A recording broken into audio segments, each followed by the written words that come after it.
अस्सलाम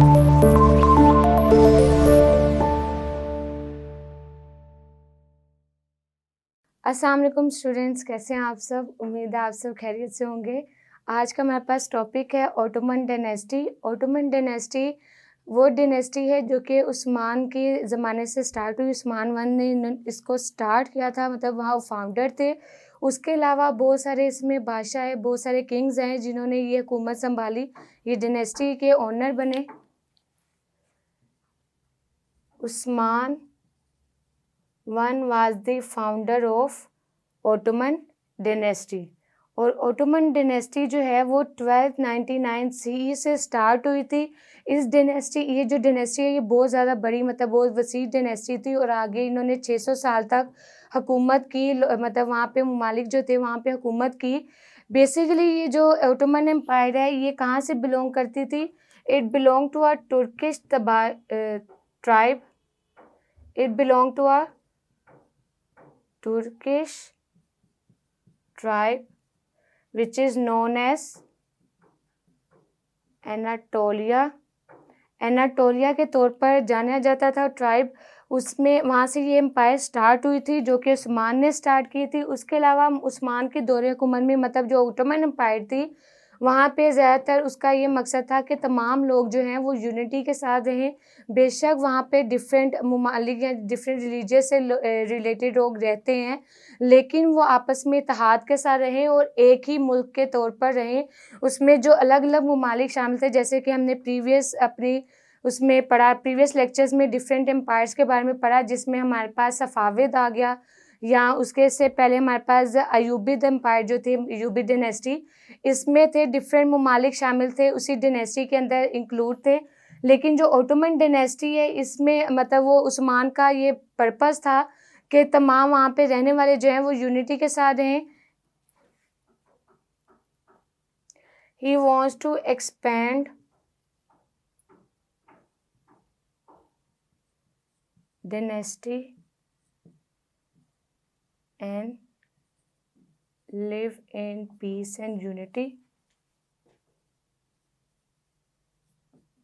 कि वहाँ के रहने वाले जो लोग थे वो अमन व सुकून के साथ और यूनिटी के साथ रहें।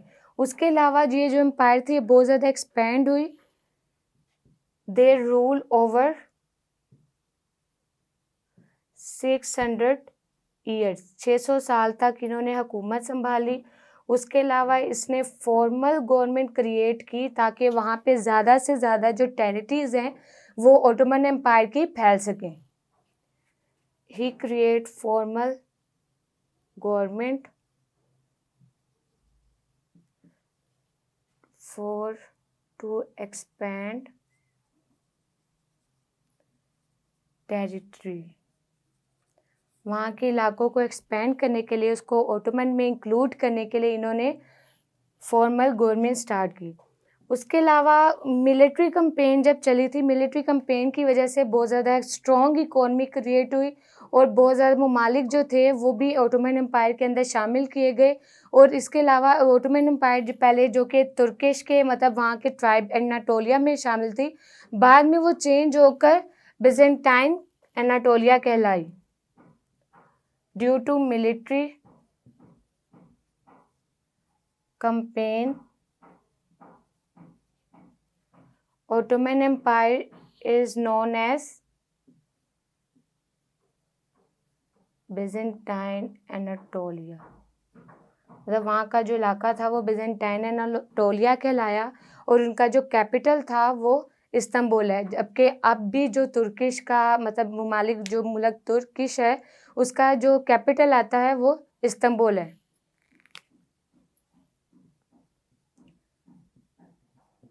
Capital of Turkish is Istanbul. Istanbul जो है वो उस ज़माने में भी इस्तांबुल के जो ममालिक है उसे मेन किरदार अदा किया। और उसमें जो बेनेज़ेंटाइन एनाटोलिया थी ये बहुत ज़्यादा स्ट्रॉन्ग थी, यहाँ इसके लोग और आपस में यूनिटी के साथ रहते थे। इस्तांबुल।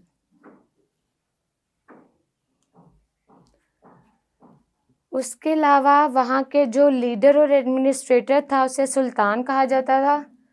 leader and administrator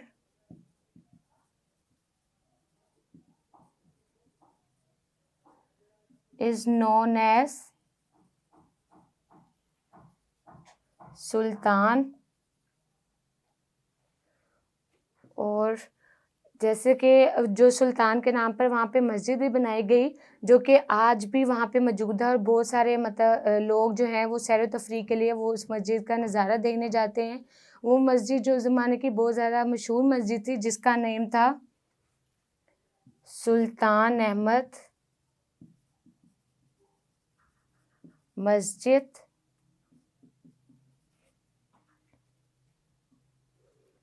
उसके अलावा इसमें मतलब जो ओटोमन एम्पायर है, ये आगे तकरीबन 150 सालों तक एक्सपेंड होता रहा था। 150 सालों तक इसने मतलब अपनी टेरिटरीज जो थी इंक्रीज़ की पहले से ज़्यादा। They increase their territories in 150 years. Increase territory. उसके अलावा जो ओटोमन एम्पायर है, ये 16th सेंचुरी के अंदर मतलब अपनी डिक्लाइन की तरफ आया था, नीचे की तरफ आया था, कि बहुत सारी वो भी इस वजह से कि वहाँ पे लीडरशिप बुरी होने की वजह से, और पुअर मैनेजमेंट, पुअर एडमिनिस्ट्रेशन की वजह से, करप्शन की वजह से ये 16th सेंचुरी के अंदर ओटोमन एम्पायर नीचे डिक्लाइन की तरफ मूव ऑन हुआ। In 16th century it moved to their decline।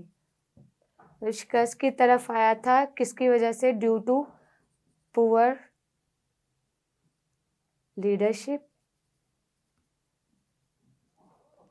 And poor leadership की वजह से और करप्शन की वजह से। उसके अलावा सोशली इन्होंने क्या डेवलपमेंट की? Social structure.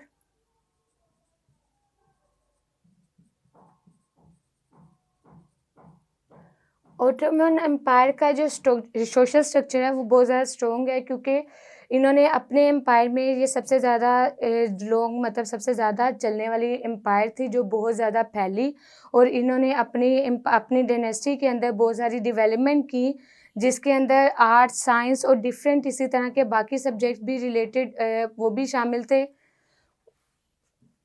And they are also multi ethnic and multi-religious empire।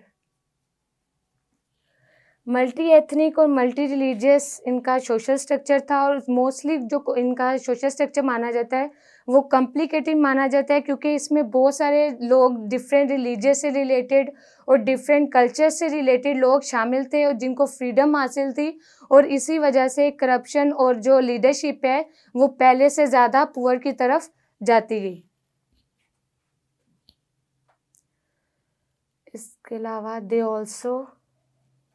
they have complicated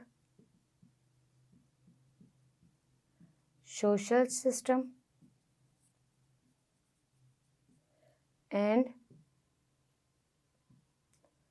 different lawyers, herders, farmers इनमें शामिल थे इनके ऑक्यूपेशन के अकॉर्डिंग।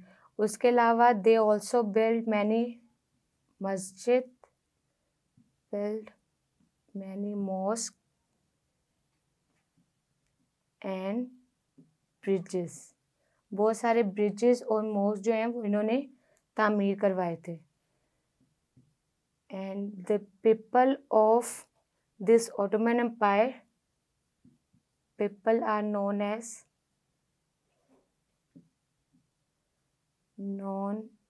as फरलैंड। इनमें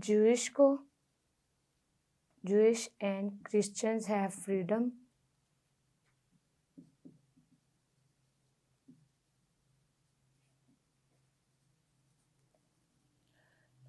जूइश और क्रिश्चियंस को अपना मज़हब फ़ॉलो करने की मुकम्मल आज़ादी थी कि वो अपना मज़हब फ़ॉलो कर सकते हैं। सो स्टूडेंट्स, ये था हमारे पास आज का टॉपिक, जिसमें हमने ऑटोमन एम्पायर के बारे में पढ़ा, उनकी डायनेस्टी के बारे में डिस्कस किया और उनके सोशल स्ट्रक्चर को पढ़ा।